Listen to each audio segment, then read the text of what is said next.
मेरा प्यारा देशवासीहरू नमस्कार। तपाईहरूलाई थाहा छ एउटा जरुरी कार्यक्रमका लागि मलाई अमेरिका जानु छ। यसैले मैले सोचे अमेरिका जानु अघि नै मन की बात रेकर्ड गर्नु ठिक हुनेछ। सेप्टेम्बरमा जुन दिन मेरो मन की बात छ त्यसै दिन एउटा अर्को महत्त्वपूर्ण दिन पनि पर्दछ। उसै त हामी धेरै डेज याद राख्ने गर्दछौँ, अनेक प्रकारका डेज मनाउने पनि गर्दछौँ। तर यदि आफ्नो घरमा नौजवान छोराछोरी भए उनीहरूलाई पूरा सालमा कुन कुन डे कहिले आउँदछ भनी सोधे पुरै सूची सुनाउनेछन्। तर एउटा अर्को डेज यस्तो छ जुन हामी सबैले याद राख्नुपर्नेछ र यो डे यस्तो छ जुन भारतको परम्परासँग अति नै सुसङ्गत छ। युगौँदेखि हामी जुन परम्परासँग जोडिएका छौँ र त्यससँग जोड्नेवाला छौँ त्यो हो वर्ल्ड रिभर डे अर्थात् विश्व नदी दिवस। हाम्रो यहाँ भनिएको छ पिबन्ती नद्य स्वयमेव नाम्भ अर्थात् नदीहरूले आफ्नो जल आफै पिउँदैनन् तर परोपकारका लागि दिने गर्दछन्। हाम्रो निम्ति नदीहरू एउटा भौतिक वस्तु होइन, हाम्रो निम्ति नदी एउटा जीवन्त इकाइ हो र यसैले हामी नदीहरूलाई आमा भन्ने गर्दछौँ। हाम्रो जति नै पर्व होस्, तिहार होस्, उत्सव होस्, उमङ्ग होस्, यी सबै हाम्रा यिनै माताको काखमा हुने गर्दछन्। तपाईहरूलाई थाहा छ माघको महिना आउँदा हाम्रो देशमा धेरै मानिसले पुरै एक महिनामा गङ्गा वा अन्य कुनै नदीको किनारमा कल्पवास गर्दछन्। अब त यो परम्परा रहेन, तर पहिलेको जमानामा घरमै नुहाउँदा पनि नदीहरूको स्मरण गर्ने परम्परा थियो। यो परम्परा आज भलै लुप्त भइसकेको वा कहीँ कतै अति नै अल्प मात्रामा बचेको होस्, तर एउटा ठुलो परम्परा थियो जुन प्रातःकालमा स्नान गर्दा विशाल भारतको यात्रा गराइदिन्थ्यो। मानसिक यात्रा देशको कुना कुनासँग जोडिने प्रेरणा बन्थ्यो र त्यो के थियो, भारतमा नुहाउँदा एउटा श्लोक भन्ने परम्परा थियो। गङ्गे च यमुने चैव गोदावरी सरस्वती नर्मदे सिन्धु कावेरी जले अस्मिन सन्निधिम कुरु। पहिले हाम्रो घरमा परिवारका ठुला बडाले यो श्लोक बच्चाहरूलाई याद गराउँथे र यसबाट हाम्रो देशमा नदीहरूलाई लिएर आस्था पनि उत्पन्न हुने गर्थ्यो। विशाल भारतको एउटा मानचित्र मनमा अङ्कित हुन्थ्यो, नदीहरूप्रति झुकाउ बन्थ्यो। जुन नदीलाई आमाको रूपमा हामी जान्दछौँ, हेर्दछौँ, बाँच्दछौँ, त्यस नदीप्रति एउटा आस्थाको भाव उत्पन्न हुन्थ्यो, एउटा संस्कार प्रक्रिया थियो। साथीहरू, जब हाम्रो देशमा नदीहरूको महिमामाथि कुरा गर्छौँ तब स्वाभाविक रूपमा हरेक कसैले एउटा प्रश्न उठाउँछन् र प्रश्न उठाउने हक पनि छ र यसको जवाब दिने हाम्रो जिम्मेवारी पनि बन्दछ। तपाईँले नदीका यति धेरै गीत गाउनुहुन्छ, नदीलाई आमा भनी सम्बोधन गर्नुहुन्छ, तब यी नदीहरू किन प्रदूषित हुन्छन् भनी कसैले पनि प्रश्न सोध्न सक्छन्।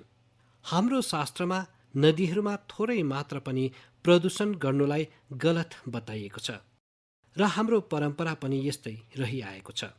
तपाईहरूलाई थाहा होला हाम्रो हिन्दुस्तानको जुन पश्चिमी भाग छ, विशेष गरी गुजरात र राजस्थान, त्यहाँ पानीको धेरै कमी छ।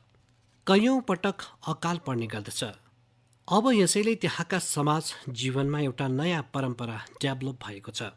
जसै गुजरातमा पानी पर्न सुरु हुन्छ तब गुजरातमा जल जीलनी एकादशी मनाउने गर्दछन्। अर्थात् आजको युगमा हामी जसलाई क्याच द रेन भन्छौँ त्यो जलको एक एक थोपालाई आफूमा समेट्नु नै हो, जल जीलनी। यसै गरी बर्खापछि बिहार अनि पूर्वको भागमा छठको महापर्व मनाइन्छ। मलाई आशा छ छठ पूजालाई ध्यानमा राख्दै नदीका किनारा, घाटहरूको सफाई अनि मरमत्तीको तयारी सुरु भइसक्यो होला। हामीले नदीको सफाई र त्यसलाई प्रदूषणमुक्त बनाउने काम सबैको प्रयास र सबैको सहयोगद्वारा गर्न सक्छौँ। नमामि गङ्गे मिसन पनि आज अघि बढिरहेको छ भने यसमा सबै मानिसको प्रयास, एक प्रकारको जनजागृति, जनआन्दोलन यसको ठुलो भूमिका छ। साथीहरू, जब नदीको कुरा भइरहेको छ, माँ गङ्गाको कुरा भइरहेको छ, तब एउटा अर्को कुरामाथि पनि तपाईँहरूको ध्यान आकर्षित गर्ने मन हुँदछ। कुरा नमामि गङ्गेको भइरहेको हुँदा अवश्य एउटा कुरामाथि तपाईँहरूको ध्यान गयो होला। र हाम्रा नौजवानहरूको त पक्कै गयो होला। हिजो आज एउटा विशेष अक्सन निलामी चलिरहेको छ। यो इलेक्ट्रोनिक निलामी ती उपहारहरूको भइरहेको छ जुन मलाई समय समयमा मानिसहरूले दिएका हुन्। यस निलामीबाट जुन पैसा आउनेछ त्यो नमामि गङ्गे अभियानको निम्ति समर्पित गरिन्छ। तपाईँहरूले जुन आत्मीय भावनाका साथ मलाई उपहार दिनुहुन्छ त्यसै भावनालाई यस अभियानले अरू शक्तिशाली बनाउँदछन्। साथीहरू, देशभरि नदीहरूलाई पुनर्जीवित गर्नका लागि पानीको स्वच्छताका लागि सरकार अनि समाजसेवी सङ्गठनहरूले निरन्तर केही न केही गरिरहन्छन्। आजदेखि होइन, दशकौँदेखि यो चलिरहेको छ। केही मानिसले त यस कामका लागि स्वयंलाई समर्पित गरिसकेका छन् र यही परम्परा, यही प्रयास, यही आस्थाले हाम्रा नदीहरूलाई बचाइराखेका छन्। र हिन्दुस्तानको कुनै पनि कुनाबाट जब यस्ता खबरहरू मेरो कानसम्म आइपुग्छ तब यस्ता काम गर्नेहरूप्रति ठूलो आदरको भाव मनमा जाग्दछ र मेरो मनले भन्छ त्यो कुरा तपाईहरूलाई पनि बताऊँ। हेर्नुहोस्, तमिलनाडुको भेल्लोर र तिरुवन्नमलाई जिल्लाको एउटा उदाहरण दिन चाहन्छु। यहाँ एउटा नदी बग्थ्यो, नागा नदी। अब यो नागा नदी वर्षौँ अघि सुकेको थियो। यसकारण यहाँको जलस्तर धेरै नै तल पुगेको थियो। तर त्यहाँका महिलाहरूले बीडा उठाए आफ्नो नदीलाई पुनर्जीवित गर्ने। फेरि के थियो?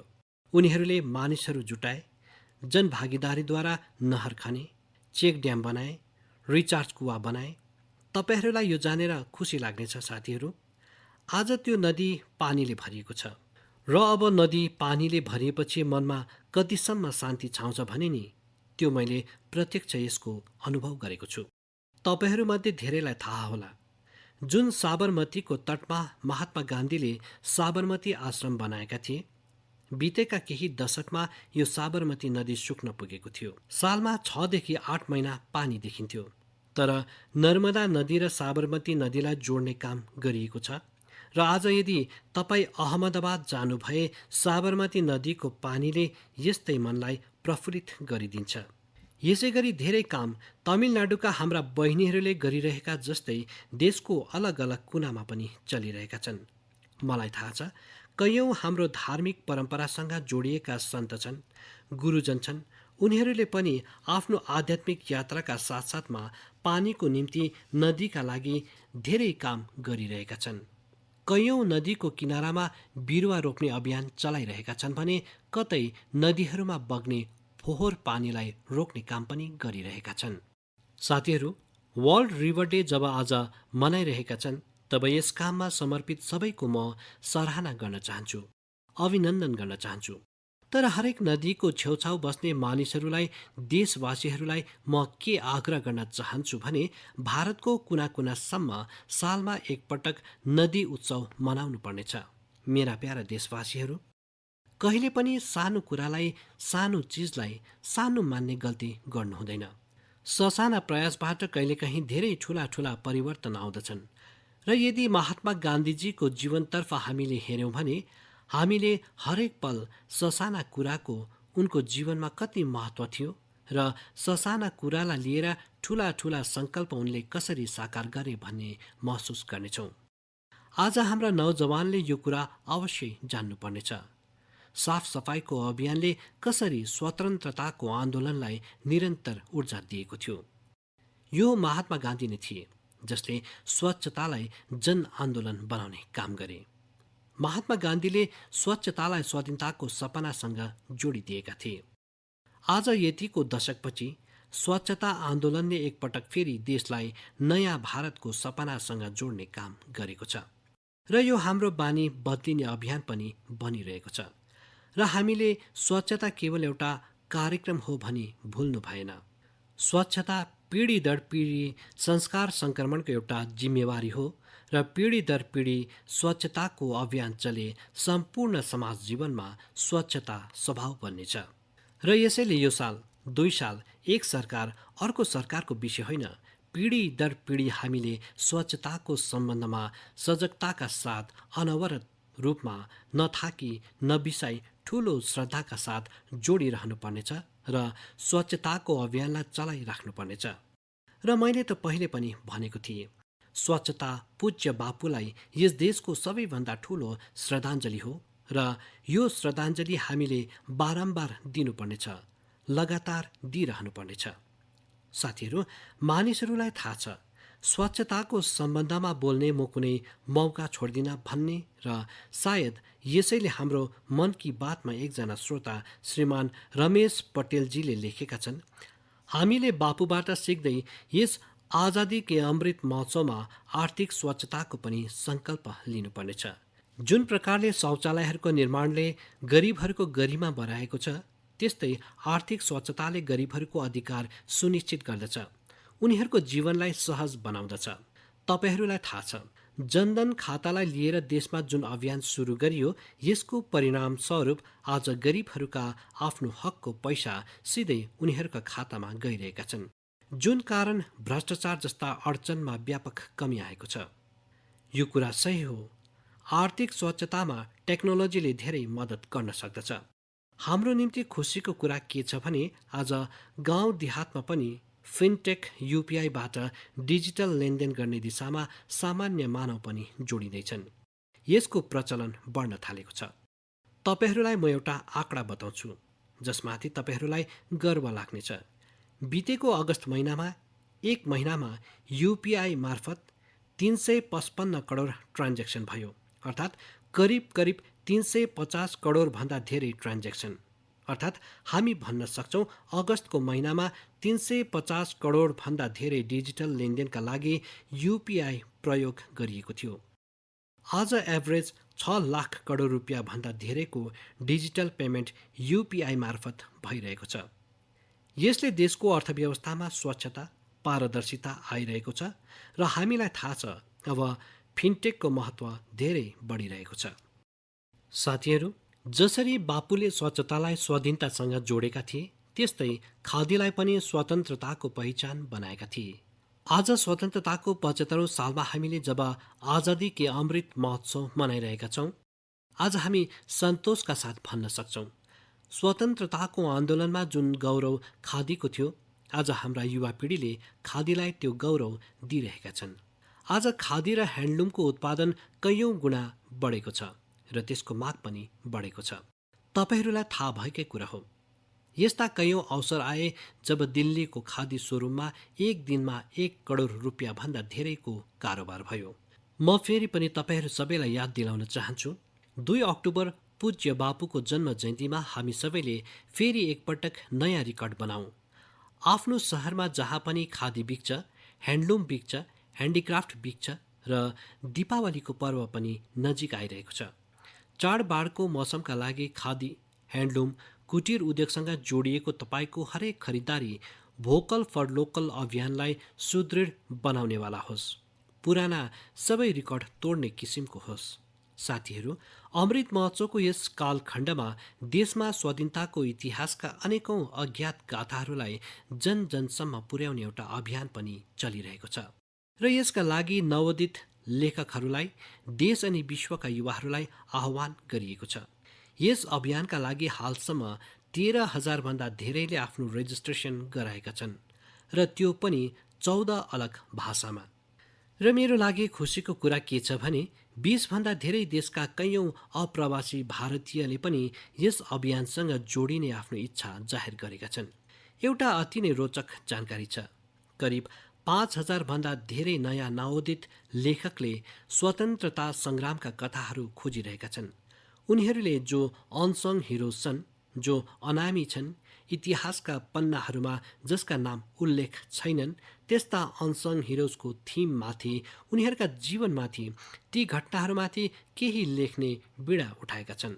अर्थात् देशका युवाहरूले ठानेका छन् ती स्वतन्त्रता सेनानीहरूका इतिहासलाई देशको सामु ल्याउनेछन्, जसको विगत 75 वर्षमा कुनै चर्चासम्म भएको थिएन। सबै श्रोतासँग मेरो आग्रह छ, शिक्षा जगतसँग जोडिएका सबैलाई मेरो आग्रह छ, तपाईहरूले पनि युवाहरूलाई प्रेरित गर्नुहोस्। तपाईहरू अघि आउनुहोस् र मलाई पक्का विश्वास छ आजादी के अमृत महोत्सवमा इतिहास लेख्ने काम गर्नेहरूले इतिहास बनाउन गइरहेका छन्। मेरा प्यारा देशवासीहरू, सियाचिन ग्लेसियरबारे हामी सबै जान्दछौँ। त्यहाँको चिसो यस्तो भयानक छ जसमा बस्न साधारण मानिसको साहसको कुरा नै उठ्दैन। टाढा टाढासम्म सेताम्य हिउँ र रुखपातको नाम निशान छैन। त्यहाँको तापमान -60 डिग्रीसम्म पुग्ने गर्दछ। केही दिनअघि सियाचिनको यस दुर्गम इलाकामा 8 दिव्याङ्गजनको टिमले जुन कीर्तिमान देखाए त्यो हरेक देशवासीको निम्ति गर्वको कुरा हो। यस टिमले सियाचिन ग्लेसियरको 15,000 फिटभन्दा धेरैको उचाइमा अवस्थित कुमार पोस्टमा परचम लहराए, वर्ल्ड रेकर्ड बनाए।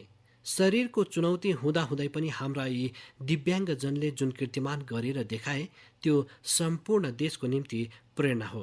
र यस टिमका सदस्यहरूबारे जान्नु भए तपाईहरूमा पनि मेरो जस्तै आँट र जोस भरिनेछ। ती सुरवीरहरूको नाममा महेश नेहरा, उत्तराखण्डका अक्षत रावत, महाराष्ट्रका पुष्पक गवान्डे, हरियाणाका अजय कुमार, लद्दाखका लोब्जाङ छोस्पेल, तमिलनाडुका मेजर द्वारकेश, जम्मू कश्मीरका इरफान अहमद मीर र हिमाचल प्रदेशका चोन्जिन अङ्मो। सियाचिन ग्लेसियरमा विजय बन्ने यो अपरेसन भारतीय सेनाको विशेष बलका भेटरन्सका कारण सफल भएको हो। म यस ऐतिहासिक र अभूतपूर्व उपलब्धिका लागि यस टिमको सराहना गर्न चाहन्छु। यसले हाम्रो देशवासीको can do culture, can do determination, can do एटिट्युडका साथ हरेक चुनौतीलाई सामना गर्ने भावना पनि प्रकट गर्दछ। साथीहरू, आज देशमा दिव्याङ्गजनको कल्याणका लागि कैयौँ प्रयास भइरहेका छन्। मैले उत्तर प्रदेशमा भइरहेको यस्तै एउटा प्रयास वान टिचर वान कलबारे जान्ने मौका पाएँ। बरेलीमा यो अनौठो प्रयासले दिव्याङ्ग बच्चाहरूलाई नयाँ बाटो देखाइरहेको छ। यस अभियानको नेतृत्व गरिरहेका छन् डभौरा गङ्गापुरमा एक स्कुलकी प्रिन्सिपल दीपमाला पाण्डेजीले। कोरोना कालमा यस अभियानको कारण धेरै सङ्ख्यामा नानीहरूको एडमिसन मात्र सम्भव नभएर यसबाट करिब 350 भन्दा धेरै शिक्षक पनि सेवाभावका साथ जोडिएका छन्। यी शिक्षकहरू गाउँ गाउँ गएर दिव्याङ्ग बच्चाहरूलाई बोलाउँछन्, खोज्छन् र फेरि उनीहरूलाई कुनै कुनै स्कुलमा प्रवेश सुनिश्चित गराउँदछन्। दिव्याङ्गजनका लागि दीपमालाजी अनि साथी शिक्षकहरूको यस इमान्दार प्रयासको म कोटी कोटी प्रशंसा गर्दछु। शिक्षाको क्षेत्रमा यस्ता हरेक प्रयासले हाम्रो देशको भविष्यलाई सजाउनेछ। मेरा प्यारा देशवासीहरू, आज हाम्रो जिन्दगीको हाल कस्तो छ भने एक दिनमा 100 करोड पटक कोरोना शब्द हाम्रो कानमा गुन्जिन्छ। 100 सालपछि आएको सबैभन्दा ठुलो वैश्विक महामारी कोभिड-19ले हरेक देशवासीलाई धेरै थोक सिकाएको छ। हेल्थ केयर र वेलनेसलाई लिएर आज जिज्ञासा पनि बढिरहेको छ, साथै जागरुकता पनि। हाम्रो देशमा पारम्परिक रूपमा यस्ता नेचुरल प्रोडक्ट्स प्रचुर मात्रामा उपलब्ध छ जुन वेलनेस अर्थात् स्वास्थ्यको निम्ति धेरै नै फाइदाकारी छ। ओडिसाको कालाहाण्डीको नान्दोलमा बसोबासो गर्ने पतायत साहुजीले यस वर्षौंदेखि अनौठो काम गरिरहेका छन्। उनले 1.5 एकड़ जमिनमा मेडिसिनल प्लान्ट रोपेका छन्। यति मात्र होइन, साहुजीले ती मेडिसिनल प्लान्टको डकुमेन्टेसन पनि गरेका छन्। मलाई राँचीका सतीशजीले पत्रको माध्यमद्वारा यस्तै एउटा अर्को जानकारी साझा गरेका छन्। सतीशजीले झारखण्डको एउटा एलोभेरा भिलेजतर्फ मेरो ध्यान आकर्षित गराएका छन्। राँची नजिकको देउरी गाउँका महिलाहरूले मन्जु कचपजीको नेतृत्वमा बिर्सा कृषि विद्यालयबाट एलोभेराको खेतीको प्रशिक्षण लिए। यसपछि उनीहरूले एलोभेराको खेती सुरु गरे। यस खेतीले स्वास्थ्यको क्षेत्रमा मात्र फाइदा नपुर्याएर ती महिलाहरूको आम्दानी पनि बढाएको छ। कोभिड महामारीको समय पनि उनीहरूको राम्रो आम्दानी भयो। यसको एउटा ठूलो कारण थियो सेनिटाइजर बनाउने कम्पनीहरूले सिधै उनीहरूबाट एलोभेरा खरिद गरिरहेका थिए। आज यस कार्यमा करिब 40 महिलाको टिम जुटेको छ र कैयौं एकरमा एलोभेराको खेती हुन थालेको छ। ओडिसाको पतायत साहुजी होस् वा देउरीमा महिलाहरूको टिम, उनीहरूले खेतीलाई जुन प्रकारले स्वास्थ्यको क्षेत्रसँग जोडेका छन् त्यो स्वयं एउटा दृष्टान्त हो। साथीहरू, आगामी 2 अक्टोबरको दिन लालबहादुर शास्त्रीजीको पनि जन्म जयन्ती हो। उनको स्मृतिमा यो दिन हामी खेतीमा नयाँ नयाँ प्रयोग गर्नेहरूलाई पनि शिक्षा दिने गर्दछौँ। मेडिसिनल प्लान्टको क्षेत्रमा स्टार्टअपलाई बढावा दिनका लागि मेडिहब टिबिआई नामक एउटा इन्कुबेटरले गुजरातको आनन्दमा काम गरिरहेको छ। मेडिसिनल र एरोमेटिक प्लान्टसँग जोडिएको यस इन्क्युबेटरले धेरै कम समयमा 15 एन्टरप्रेन्योर्सको बिजनेस आइडियालाई सपोर्ट गरिसकेको छ। यस इन्क्युबेटरको सहयोग पाएर सुधा चेब्रोलुजीले आफ्नो स्टार्टअप सुरु गरेकी छन्। उनको कम्पनीमा महिलाहरूलाई प्राथमिकता दिइन्छ र उनीहरूमाथि नै इनोभेटिभ हर्बल फर्मुलेसन्सको पनि जिम्मेवारी हुन्छ। एकजना अर्को एन्टरप्रेन्योर सुभाश्रीजी, जसले पनि यसै मेडिसिनल र एरोमेटिक प्लान्ट्स इन्क्युबेटरबाट सहयोग प्राप्त गरिन्। सुभाश्रीजीले कम्पनी हर्बल रुम र कार फ्रेसनरको क्षेत्रमा काम गरिरहेकी छन्। उनले एउटा हर्बल टेरेस गार्डन पनि बनाएका छन्, जसमा 400 भन्दा धेरै मेडिसिनल हर्ब्स छन्। साथीहरू, बच्चाहरूमा मेडिसिनल र हर्बल प्लान्ट्सप्रति जागरुकता बढाउनका लागि आयुष मन्त्रालयले एउटा रोचक पहल सुरु गरेको छ र यसको बिडा उठाएका छन् हाम्रा प्रोफेसर आयुष्मानजीले। हुनसक्छ आखिरमा यी प्रोफेसर आयुष्मान को हुन् भन्ने सोच्नुहुन्छ होला। वास्तवमा प्रोफेसर आयुष्मान एउटा कमिक बुकको नाम हो। यसमा अलग अलग कार्टुन पात्रको माध्यमद्वारा लघु कथाहरू तयार गरिएका छन्। साथै एलोभेरा, तुलसी, अमला, गुर्जो, निम, अश्वगन्धा र ब्राह्मी जस्ता स्वस्थकर मेडिसिनल प्लान्टको उपयोगिताबारे बताइएको छ। साथीहरू, आजको स्थितिमा जुन प्रकारले मेडिसिनल प्लान्ट र हर्बल उत्पादलाई लिएर विश्वभरि मानिसहरूको चासो बढिरहेको छ, त्यसमा भारतसँग अपार सम्भावना छ। बितेका समयमा आयुर्वेदिक र हर्बल प्रोडक्टको एक्सपोर्टमा धेरै वृद्धि देखिएको छ। म साइन्टिस्ट, रिसर्चर्स र स्टार्टअपको दुनियाँसँग जोडिएका मानिसहरूलाई यस्ता प्रोडक्ट्समाथि पनि अझ धेरै ध्यान दिन आग्रह गर्न चाहन्छु, जसले मानिसहरूको वेलनेस र इम्युनिटी बढाउनका साथै किसान अनि नवजवानहरूको आम्दानी बढाउन पनि सहायक साबित हुन सकोस्। साथीहरू, पारम्परिक खेतीदेखि अघि बढेर खेतीमा भइरहेका नयाँ प्रयोग, नयाँ विकल्प लगातार स्वरोजगारका नयाँ साधन बनिरहेका छन्। पुलवामामा 2 भाइको कथा यसको एउटा उदाहरण हो। जम्मू कश्मीरको पुलवामामा बिलाल अहमद शेख र मुनिर अहमद शेखले जुन प्रकारले आफ्नो निम्ति नयाँ बाटो खोजे, त्यो न्यू इन्डियाको निम्ति एउटा उदाहरण हो। 39 सालका बिलाल अहमदजी हाइली क्वालिफाइड छन्। उनले कैयौं डिग्री हासिल गरेका छन्। आफ्नो उच्च शिक्षासँग जोडिएको अनुभव प्रयोगमा ल्याउँदै आज उनले कृषिमा स्वयंको स्टार्टअप बनाएका छन्। बिलालजीले आफ्नो घरमा भर्मी कम्पोस्टिङको युनिट लगाएका छन्। यस युनिटबाट तयार हुने बायो फर्टिलाइजरबाट खेतीमा धेरै फाइदा मात्र नभएर यसले मानिसहरूको लागि रोजगारको अवसर पनि लिएर आएको छ। हरेक साल यी दाजुभाइको युनिटबाट किसानहरूले करिब 3000 क्विन्टल भर्मी कम्पोस्ट पाइरहेका छन्। आज उनीहरूको यस भर्मी कम्पोस्टिङ युनिटमा 15 जनाले काम पनि गरिरहेका छन्। उनको यस युनिटलाई हेर्न धेरै सङ्ख्यामा मानिसहरू त्यहाँ पुग्ने गर्दछन् र त्यसमध्ये अधिकांश यस्ता युवाहरू हुन्छन् जो कृषि क्षेत्रमा केही गर्न चाहन्छन्।